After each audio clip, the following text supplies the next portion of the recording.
दोस्तों नमस्कार। मैं नाथ सोनांचली कथा कहानी और उपन्यास के इस अंक के साथ पुनः हाजिर हूं। दोस्तों, इस समय हम लोग सुन रहे हैं प्रेमचंद की लिखी हुई कुछ श्रेष्ठ कहानियों का वाचन। इस कड़ी में आज लीजिए सुनिए प्रेमचंद की लिखी हुई एक और मशहूर कहानी शिकार का वाचन मेरे अर्थात नाथ सोनांचली के स्वर में। फटे वस्त्रों वाली मुनिया ने रानी वसुधा के चांद से मुखड़े की ओर सम्मान भरी आंखों से देखकर राजकुमार को गोद में उठाते हुए कहा, हम गरीबों का इस तरह कैसे निभाव हो सकता है महारानी। मेरी तो अपने आदमी से एक दिन न पटे, मैं उसे घर में बैठने न दूं, ऐसी ऐसी गालियां सुनाऊं कि छठी का दूध याद आ जाए। रानी वसुधा ने गंभीर विनोद के भाव से कहा, क्यों, वह कहेगा नहीं? तू मेरे बीच में बोलने वाली कौन है? मेरी जो इच्छा होगी वह करूंगा। तू अपना रोटी कपड़ा मुझसे लिया कर। तुझे मेरी दूसरी बातों से क्या मतलब? मैं तेरा गुलाम नहीं हूं। मुनिया 3 ही दिन से यहां लड़कों को खिलाने के लिए नौकर हुई थी।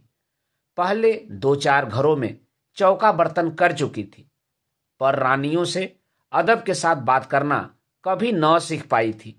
उसका सूखा हुआ सांवला चेहरा उत्तेजित हो उठा। कर्कश स्वर में बोली, जिस दिन ऐसी बातें मुंह से निकालेगा मूछें उखाड़ दूंगी। सरकार, वह मेरा गुलाम नहीं है तो क्या मैं उसकी लौंडी हूं? अगर वह मेरा गुलाम है तो मैं उसकी लौंडी हूं। मैं आप नहीं खाती, उसे खिला देती हूं, क्योंकि वह मर्द का बच्चा है। पल्लेदारी में उसे बहुत कसला करना पड़ता है। आप चाहे फटे पहने, पर उसे फटे पुराने नहीं पहनने देती। जब मैं उसके लिए इतना करती हूं तो मजाल है कि वह मुझे आंखें दिखाए। अपने घर को आदमी इसलिए तो छाता छोपता है कि उससे बरखा बूंदी में बचाव हो। अगर यह डर रहे कि घर न जाने कब गिर पड़ेगा तो ऐसे घर में कौन रहेगा? उससे तो रूह की छां ही कहीं अच्छी। कल न जाने कहां बैठा गाता बजाता रहा। 10 बजे रात को घर आया। मैं रात भर उससे बोली नहीं, लगा पैरों पड़ने, घिघियाने। तब मुझे दया आई। इसी से वह कभी कभी बहक जाता है, पर अब मैं पक्की हो गई हूं।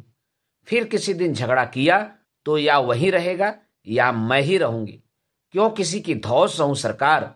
जो बैठ कर खाए वह धौंस है। यहां तो बराबर की कमाई करती हूं।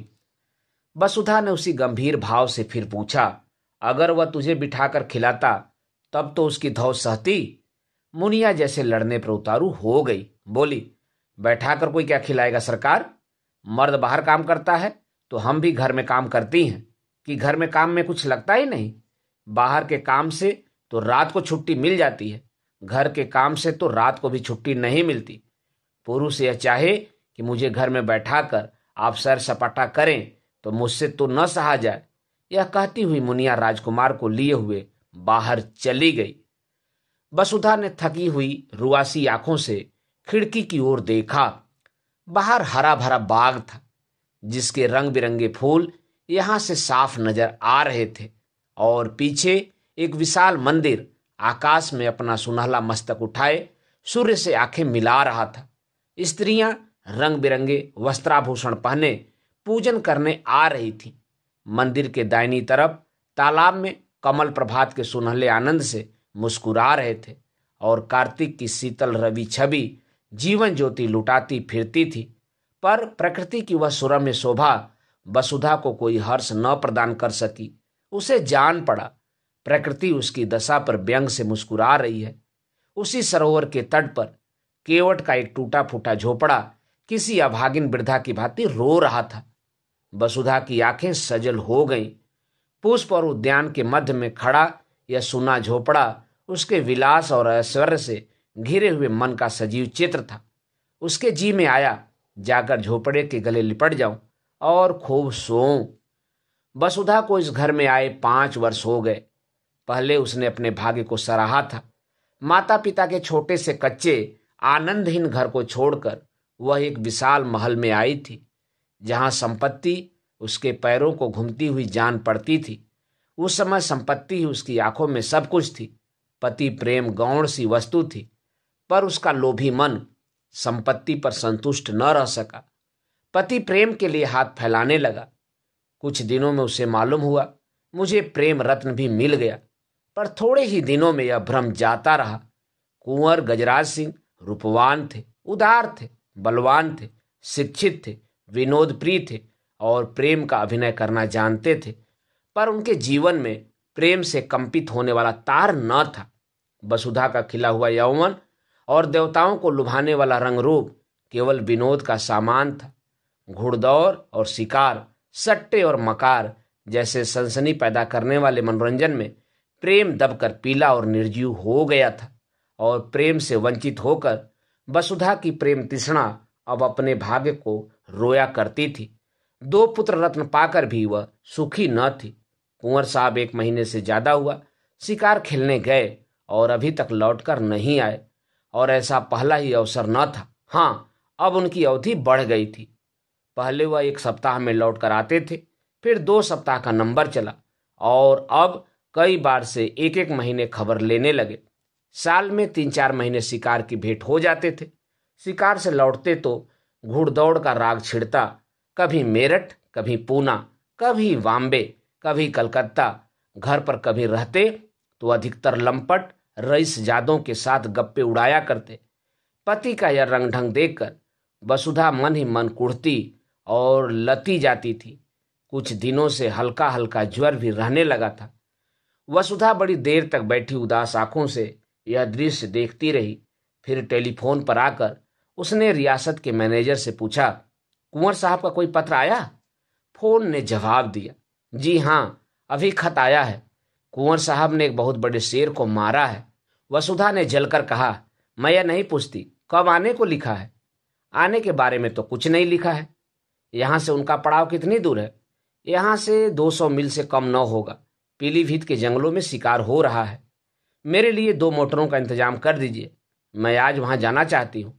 फोन ने कई मिनट के बाद जवाब दिया, 1 मोटर तो वे साथ ले गए हैं, 1 हाकिम जिला के बंगले पर भेज दी गई, 3री बैंक मैनेजर की सवारी में है, 4थी की मरम्मत हो रही है। वसुधा का चेहरा क्रोध से तमतमा उठा। बोली, किसके हुक्म से बैंक मैनेजर और हाकिम जिला को मोटरें भेजी गई? आप दोनों मंगवा लीजिए, मैं आज जरूर जाऊंगी। उन दोनों साहबों के पास हमेशा मोटरें भेजी जाती रही हैं, इसलिए मैंने भेज दी। अब आप हुक्म दे रही हैं तो मंगवा लूंगी। वसुधा ने फोन से आकर सफर का सामान ठीक करना शुरू किया। उसने उसी आवेश में आकर अपना भाग निर्णय करने का निश्चय कर लिया था। परित्यक्ता की भांति पड़ी रहकर वह जीवन समाप्त न करना चाहती थी।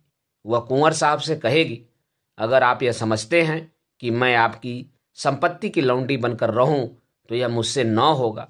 आपकी संपत्ति आपको मुबारक। मेरा अधिकार आपकी संपत्ति पर नहीं, आपके ऊपर है।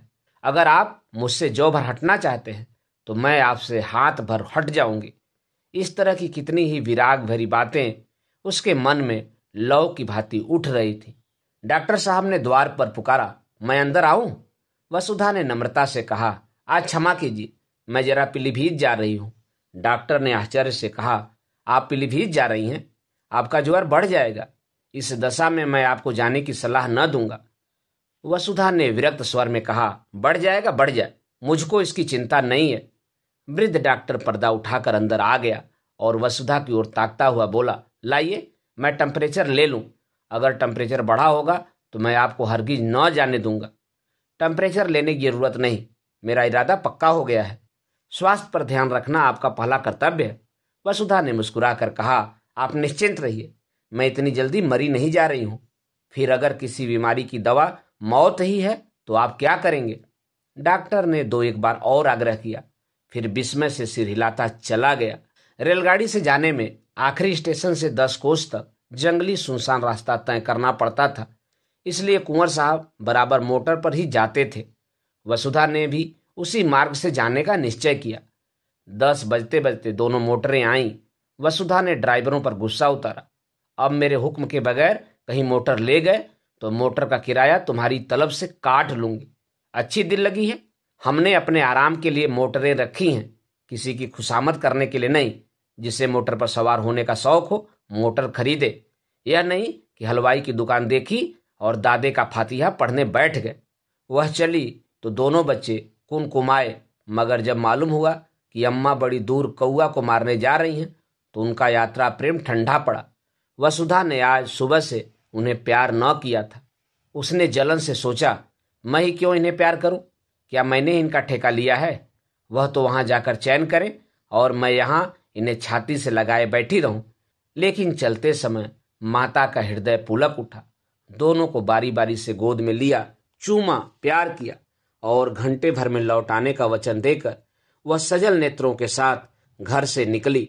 मार्ग में भी उसे बच्चों की याद बार बार आती रही। रास्ते में कोई गांव आ जाता और छोटे छोटे बालक मोटर की दौड़ देखने के लिए घरों से निकल आते और सड़क पर खड़े होकर तालियां बजाते हुए मोटर का स्वागत करते, तो वसुधा का जी चाहता इन्हें गोद में उठाकर प्यार कर लो।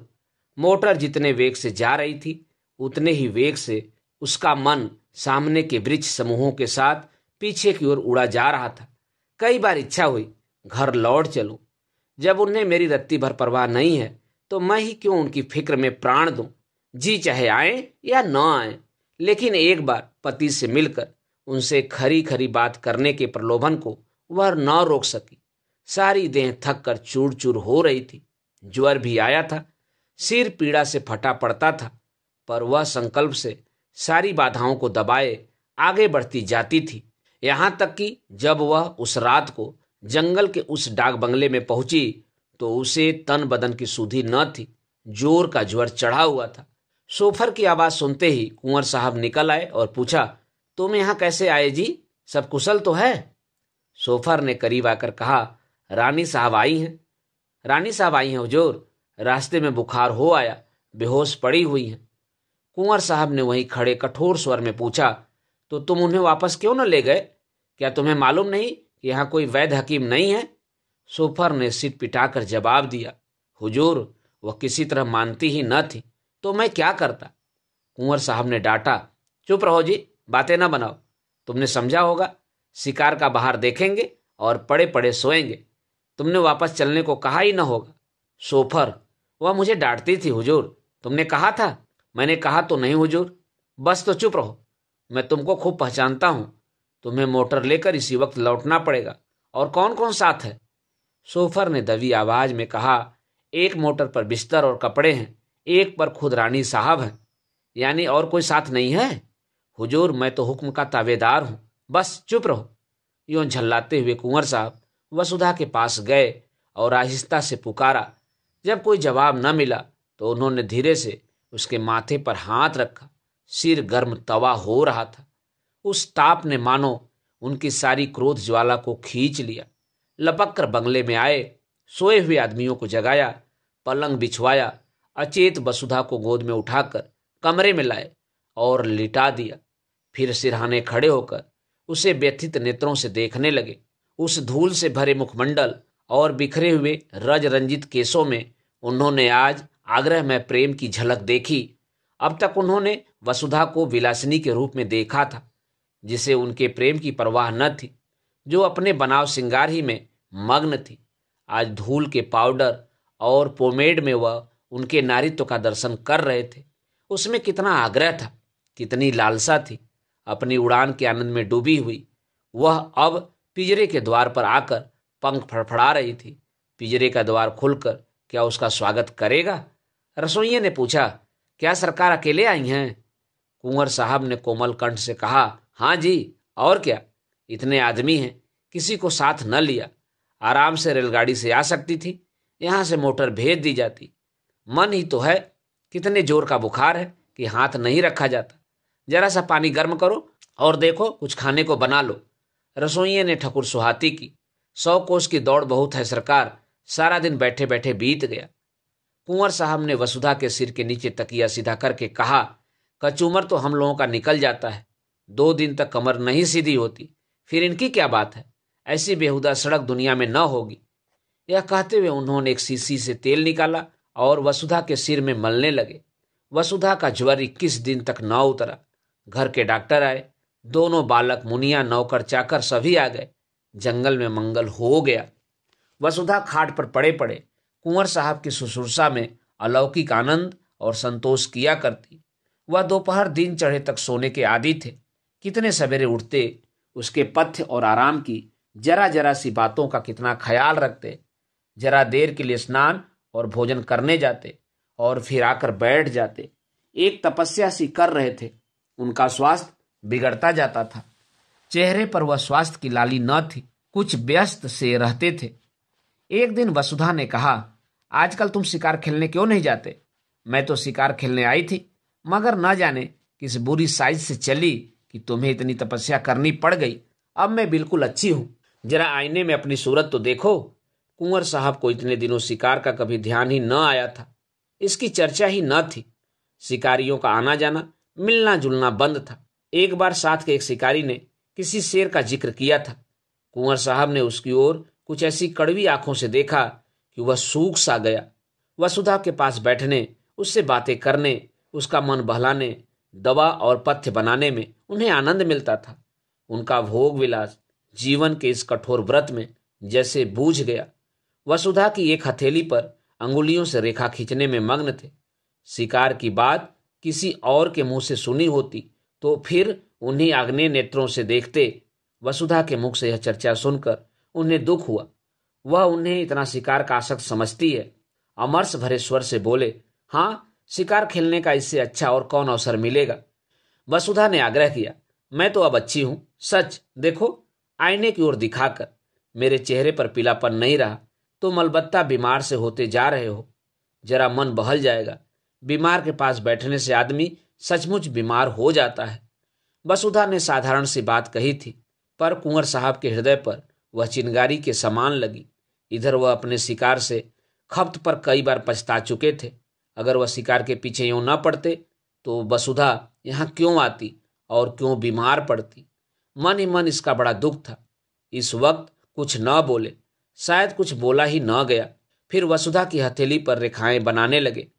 वसुधा ने उसी सरल भाव से कहा, अब कि तुमने क्या क्या तोहफे जमा किए, जरा मंगाओ, देखूं। उनमें से जो सबसे अच्छा होगा उसे मैं ले लूंगी। अब कि मैं भी तुम्हारे साथ शिकार खेलने चलूंगी। बोलो, मुझे ले चलोगे ना? मैं मानूंगी नहीं। बहाने मत करने लगना।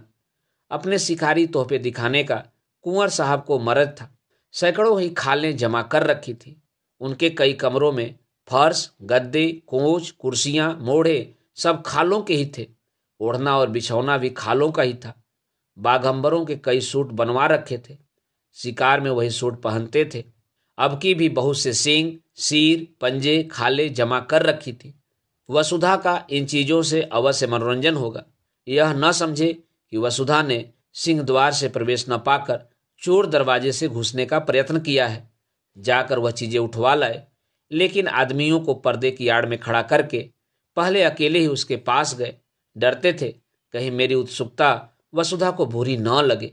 वसुधा ने उत्सुक होकर पूछा, चीजें लाए? लाया हूं, मगर कहीं डॉक्टर साहब न आ जाए। डॉक्टर ने पढ़ने लिखने को मना किया था। तोहफे लाए गए। कुंवर साहब एक एक चीज निकाल कर दिखाने लगे। वसुधा के चेहरे पर हर्ष की ऐसी लाली हफ्तों से न दिखी थी, जैसे कोई बालक तमाशा देखकर मग्न हो रहा है। बीमारी के बाद हम बच्चों की तरह जिद्दी, उतने ही आतुर, उतने ही सरल हो जाते हैं। जिन किताबों में कभी मन न लगा हो वह बीमारी के बाद पढ़ी जाती हैं। वसुधा जैसे उल्लास की गोद में खेलने लगी।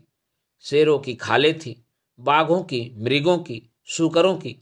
वसुधा हर खाल को नई उमंग से देखती, जैसे बायोस्कोप के एक चित्र के बाद दूसरा आ रहा हो। कुंवर साहब एक एक तोहफे का इतिहास सुनाने लगे। यह जानवर कैसे मारा गया, उसके मारने में क्या क्या बाधाएं पड़ी, क्या क्या उपाय करने पड़े, पहले कहाँ गोली लगी, आदि आदि। वसुधा हर एक कथा आंखें फाड़ फाड़ कर सुन रही थी। इतनी सजीवता, स्फूर्ति, आनंद उसे आज तक किसी कविता, संगीत या आमोद में भी न मिला था। सबसे सुंदर एक सिंह की खाल थी, यही उसने छाटी। कुंवर साहब की यह सबसे बहुमूल्य वस्तु थी। इसे अपने कमरे में लटकाने को रखे हुए थे। बोले, तुम बाघंबरों में से कोई ले लो, यह तो कोई अच्छी चीज नहीं है।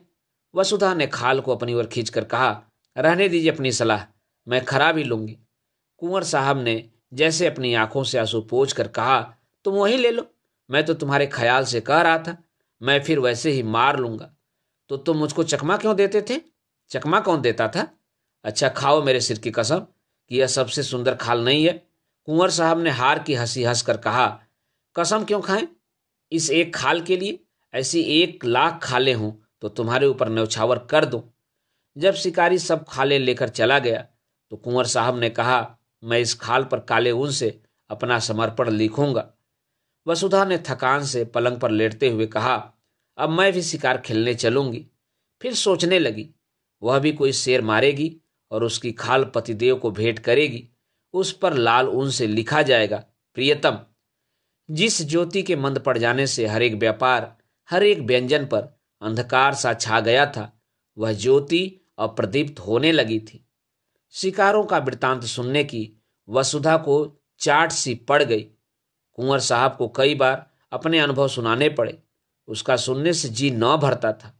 अब तक कुंवर साहब का संसार अलग था, जिसके दुख सुख, हानि लाभ, आशा निराशा से वसुधा को कोई सरोकार न था। वसुधा को इस संसार के व्यापार से कोई रुचि न थी, बल्कि अरुचि थी। कुंवर साहब इस पृथक संसार की बातें उससे छिपाते थे, पर अब वसुधा उसके इस संसार में एक उज्जवल प्रकाश, एक वरदानों वाली देवी के समान हो गई थी। एक दिन वसुधा ने आग्रह किया, मुझे बंदूक चलाना सिखा दो। डॉक्टर साहब की अनुमति मिलने में विलंब न हुआ। वसुधा स्वस्थ हो गई थी। कुंवर साहब ने शुभ मुहूर्त में उसे दीक्षा दी। उस दिन से जब देखो वृक्षों की छांव में खड़ी निशाने का अभ्यास कर रही है और कुंवर साहब खड़े उसकी परीक्षा ले रहे हैं। जिस दिन उसने पहली चिड़िया मारी, कुंवर साहब हर्ष से उछल पड़े। नौकरों को इनाम दिए गए, ब्राह्मणों को दान दिया गया। इस आनंद की शुभ स्मृति में उस पक्षी की मम्मी बनाकर रखी गई। वसुधा के जीवन में अब एक नया उत्साह, एक नया उल्लास, एक नई आशा थी। पहले की भांति उसका वंचित हृदय अशुभ कल्पनाओं से त्रस्त न था। अब उसमें विश्वास था, बल था, अनुराग था। कई दिनों के बाद वसुधा की साध पूरी हुई। कुंवर साहब उसे साथ लेकर शिकार खेलने पर राजी हुए और शिकार था शेर का, और शेर भी वह जिसने इधर महीनों से आसपास के गांव में तहलका मचा रखा था। चारों तरफ अंधकार था, ऐसा सघन कि पृथ्वी उसके भार से कराहती हुई जान पड़ती थी।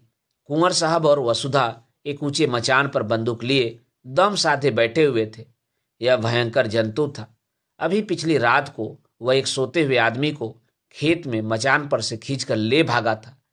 उसकी चालाकी पर लोग दांतों तले उंगली दबाते थे। मचान इतना ऊंचा था कि शेर उछलकर न पहुंच सकता था। हाँ, उसने देख लिया था कि वह आदमी मचान पर बाहर की तरफ सिर किए सो रहा था।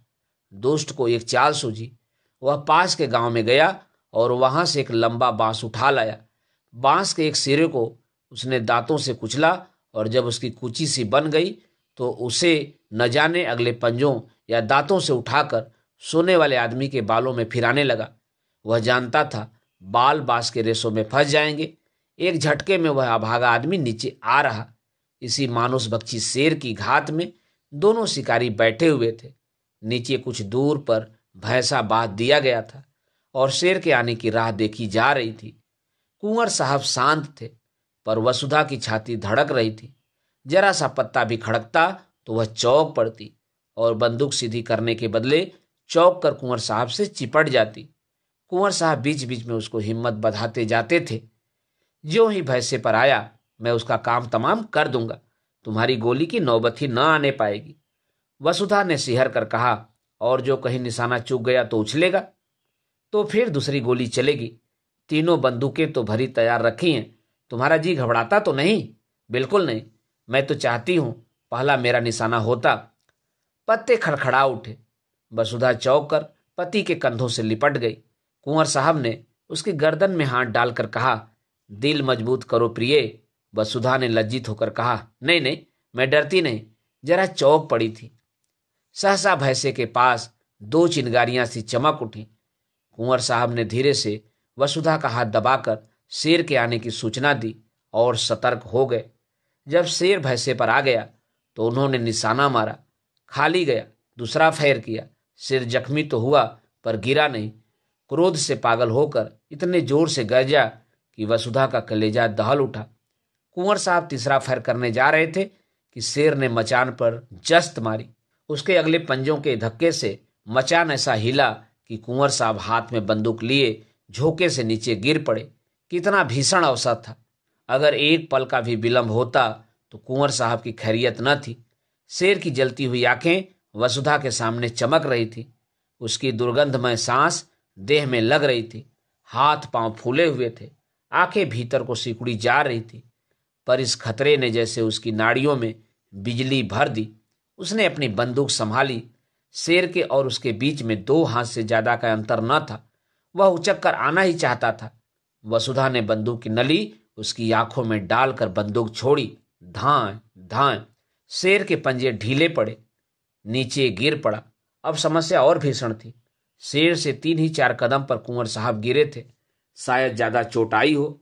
शेर में अगर अभी दम है तो वह उन पर जरूर वार करेगा। वसुधा के प्राण आंखों में थे और बल कलाइयों में। इस वक्त कोई इसकी देह में भाला भी चुभा देता तो उसे खबर न होती। वह अपने होश में न थी। उसकी मूर्छा ही चेतना का काम कर रही थी। उसने बिजली की बत्ती जलाई। देखा, शेर उठने की चेष्टा कर रहा है। दूसरी गोली सिर पर मारी और उसके साथ ही रिवॉल्वर लिए नीचे कूदी। शेर जोर से घुर्राया। वसुधा ने उसके मुंह के सामने रिवॉल्वर खाली कर दिया। कुंवर साहब संभल कर खड़े हो गए। दौड़कर उसे छाती से चिपटा लिया। अरे यह क्या? वसुधा बेहोश थी। भय उसके प्राणों को मुट्ठी में लिए उसकी आत्मरक्षा कर रहा था। भय के शांत होते ही मूर्छा आ गई। 3 घंटे के बाद वसुधा की मूर्छा टूटी। उसकी चेतना अब भी उसी भयप्रद परिस्थितियों में विचर रही थी। उसने धीरे से डरते डरते आंखें खोली। कुंवर साहब ने पूछा, कैसा जी है प्रिय? वसुधा ने उसकी रक्षा के लिए दोनों हाथों का घेरा बनाते हुए कहा, वहां से हट जाओ, ऐसा न हो झपट पड़े। कुंवर साहब ने हंसकर कहा, सिर कब का ठंडा हो गया, वह बरामदे में पड़ा है। ऐसे डील डौल का और इतना भयंकर शेर मैंने कभी नहीं देखा। वसुधा, तुम्हें चोट तो नहीं आई? कुंवर, बिल्कुल नहीं। तुम कूद क्यों पड़ी? पैरों में बड़ी चोट आई होगी। तुम कैसे बची? यह आश्चर्य है। मैं तो इतनी ऊंचाई से कभी न कूद सकता था। वसुधा ने चकित होकर कहा, मैं कहाँ कूदी? शेर मचान पर आया, इतना याद है। इसके बाद क्या हुआ मुझे कुछ याद नहीं। कुंवर को भी विस्मय हुआ। वाह, तुमने उस पर 2 गोलियां चलाई। जब वह नीचे गिरा तो तुम भी कूद पड़ी और उसके मुंह में रिवॉल्वर की नली ठूस दी। बस ठंडा हो गया। बड़ा बेहया जानवर था। अगर तुम चूक जाती तो वह नीचे आते ही मुझ पर जरूर चोट करता। मेरे पास तो छुरी भी न थी। बंदूक हाथ से छूटकर दूसरी तरफ गिर गई थी। अंधेरे में कुछ दिखाई न देता था। तुम्हारे ही प्रसाद से इस वक्त मैं यहाँ खड़ा हूं। तुमने मुझे प्राणदान दिया। दूसरे दिन प्रातःकाल यहाँ से कूच हुआ।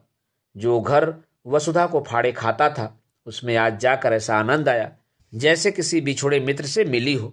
हर एक वस्तु उसका स्वागत करती हुई मालूम होती थी। जिन नौकरों और लौंडियों से वह महीनों से सीधे मुंह न बोली थी, उनसे वह आज हंस हंस कर कुशल पूछती और गले मिलती थी, जैसे अपनी पिछली रुखाइयों की पटौती कर रही हो।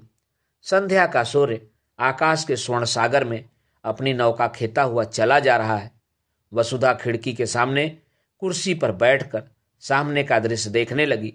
उस दृश्य में आज जीवन था, विकास था, उन्माद था।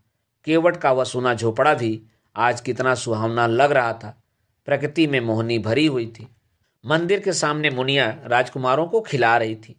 वसुधा के मन में आज कुलदेव के प्रति श्रद्धा जागृत हुई, जो बरसों से पड़ी सो रही थी। उसने पूजा के सामान मंगवाए और पूजा करने चली। आनंद से भरे भंडार में अब वह दान भी कर सकती थी। जलते हुए हृदय से ज्वाला के सिवा और क्या निकलती। उसी वक्त कुंवर साहब आकर बोले, अच्छा पूजा करने जा रही हो? मैं भी वहां जा रहा था। मैंने एक मनौती मान रखी है। वसुधा ने मुस्कुराती हुई आंखों से पूछा, कैसी मनौती है? कुंवर साहब ने हंसकर कहा, यह न बताऊंगा। दोस्तों, अभी आप सुन रहे थे प्रेमचंद की लिखी हुई कहानी शिकार का वाचन मेरे अर्थात नाथ सोनांचली के स्वर में। दोस्तों, और भी किस्से, कहानी और उपन्यास सुनने के लिए आप मेरे साथ कथा, कहानी और उपन्यास के साथ जुड़े रहें। धन्यवाद। नमस्कार।